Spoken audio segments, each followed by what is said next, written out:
काली नजर। माँ, माँ, अरे क्या माँ माँ कर रहा है? बकरी का बच्चा है क्या? अरे माँ, मजाक छोड़ो। मुझे फाइनली वो मेन चौराहे वाली दुकान मिल गई है। अब देखना, आपका बेटा दुगनी स्पीड से पैसा कमाएगा। ओफो, ये क्या? मेरी ऑनलाइन मेकअप क्लास चल रही है। इतनी जोर से क्यों बोल रहे हो आप दोनों? अरे मेरी धर्म पत्नी जी, मेकअप क्लास बाद में करना। वो चौराहे वाली दुकान मिल गई है हमको। अरे वाह! रुको, मैं अपनी माँ को फोन लगाकर बता देती हूँ। अरे मैं भी अपने रिश्तेदारों को बता देती हूँ। कितनी खुशी की बात है। हाँ हाँ, मैं भी अपने दोस्तों को बता देता हूँ। 1 हफ्ते बाद रजिस्ट्री है। बस, घर में खुशी का मौका था। उन तीनों ने अपने अपने फोन उठाए और लोगों में बात फैलाना शुरू कर दिया। और रही सही कसर, श्वेता बहू ने अपने पड़ोस में सबको बताकर कर दी। अरे वर्मा आंटी, अब हम भी जल्दी कार ले लेंगे। घर का रेनोवेशन होगा और ठाट से रहेंगे हम भी। अरे, ऐसा क्या हुआ? लॉटरी बाटरी लग गई है क्या? अरे, इस बार चौराहे वाली मॉल में हमको भी दुकान मिल गई है। दुकान नंबर 21, जो एकदम चौराहे पर है।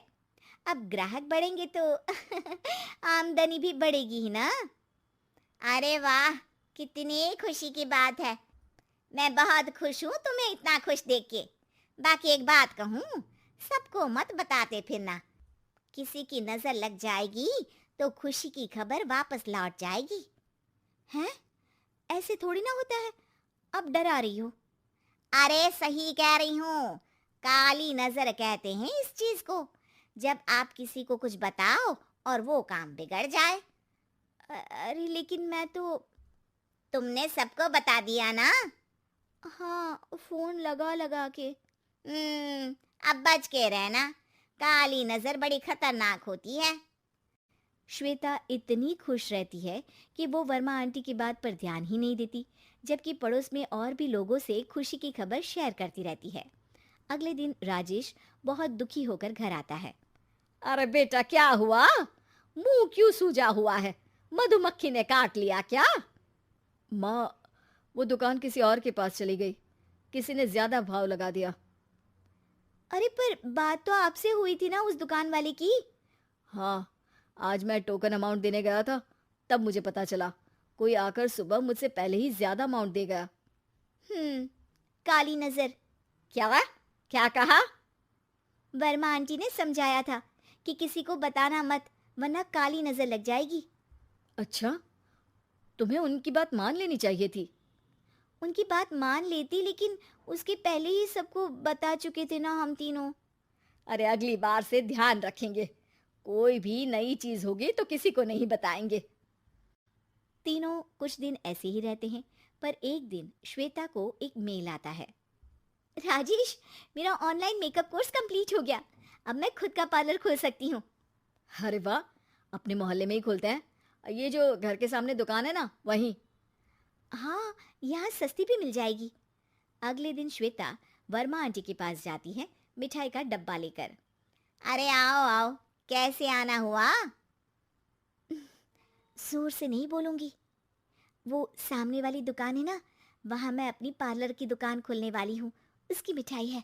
अरे वाह, बहुत बधाई हो तुमको। हाँ, मैं कमाने लगूंगी तो राजेश पर पूरे घर का बोझ नहीं रहेगा ना आंटी जी। ये तो है। पर ये बता कि तूने ये बात किसी और को तो नहीं बताई ना? अरे नहीं नहीं, पिछली बार गलती कर दी थी। काली नजर लगी किसी की और राजेश के हाथ से वो दुकान चली गई थी। सबको मत बताना। चलो मैं चलती हूँ, कल दुकान की बात करने भी तो जाना है। अगले दिन श्वेता दुकान के लिए मालिक से बात करने जाती है।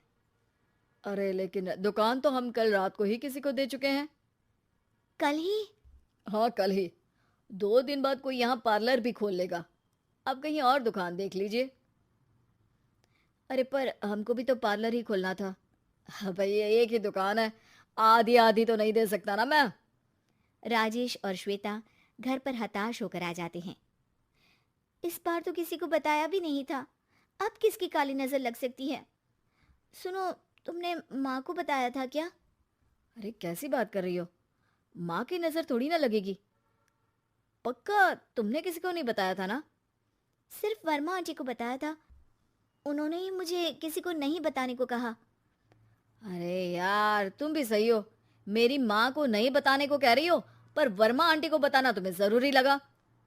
अरे वर्मा आंटी ने ही तो काली नज़र के बारे में बताया था ना। वो हमेशा हमारा भला ही तो चाहती हैं। मेरी माँ भी हमारा भला ही चाहती है। अरे पर चिल्ला क्यों रहे हो? बात नहीं कर सकते क्या आराम से? नहीं आता वो आराम से बात करना, और करना भी नहीं चाहता हूं मैं। दुकान जाने का दुख गुस्से में बदल गया था और राजेश और श्वेता में बात बंद हो गई थी। 2 दिन बाद मोहल्ले में पार्लर का इनॉग्रेशन हुआ, जिसमें मोहल्ले के सभी लोगों को बुलाया गया, पर श्वेता, राजेश और माँ नहीं जाते। माँ, अंदर आ जाओ। क्या देख रही हो? अरे नया पार्लर देख रही हूँ अपने आंगन से। देखो, माँ को दूसरे का सुख देखने में कितना मजा आ रहा है। मेरा दुख नहीं दिख रहा इन्हें। यहाँ मेरा पार्लर भी तो हो सकता था। अरे चुप रहो यार, हर बात में लड़ाई क्यों ढूंढ रही हो? राजेश और श्वेता फिर बहस करने लगते थे। तभी माँ ने दोनों को बाहर बुलाया। अरे जरा देखो तो, दुकान चलाने वाले का बोर्ड पर नाम क्या लिखा है? श्रुति वर्मा। गाड़ी निकाले बेटा, हमें कहीं जाना है। काली नजर का इलाज कराने। राजेश अपनी बाइक निकालता है। तीनों ट्रिपलिंग कर रहे हैं। माँ राजेश को उस मॉल वाली दुकान पर लेकर जाती है जहाँ राजेश अपनी दुकान खोलने वाला था। यही दुकान लेना चाहता था ना तू?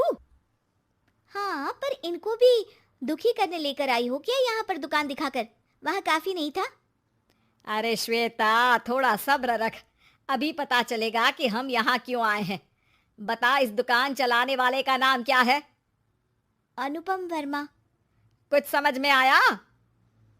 वो दुकान वाली श्रुति वर्मा, ये दुकान वाला अनुपम वर्मा, और हमारे पड़ोस में हमने उस दुकानों के बारे में बताया किसको था? अब वर्मा आंटी को।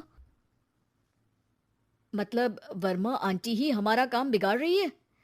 नहीं नहीं, ऐसा नहीं हो सकता, ये बस इत्तेफाक है। राजेश अपना फोन निकालता है और श्रुति वर्मा और अनुपम वर्मा के नाम फेसबुक पर सर्च करता है, जहां ये दोनों ही वर्मा आंटी के रिश्तेदार होते हैं। श्वेता को समझ में आ जाता है कि वर्मा आंटी की ही नजर काली नजर है। अब क्या करना है? कोई भी खुशी की खबर हो तो काली नजर से बचना है, यानी वर्मा आंटी से बचना है। अरे पर मुझे ये समझ में नहीं आया कि वो हमारे साथ ऐसा क्यों करेंगी। अरे बेटा, एक सीख है, दूर के आदमी को आपकी तरक्की से कम परेशानी होगी, पड़ोसी को ज्यादा।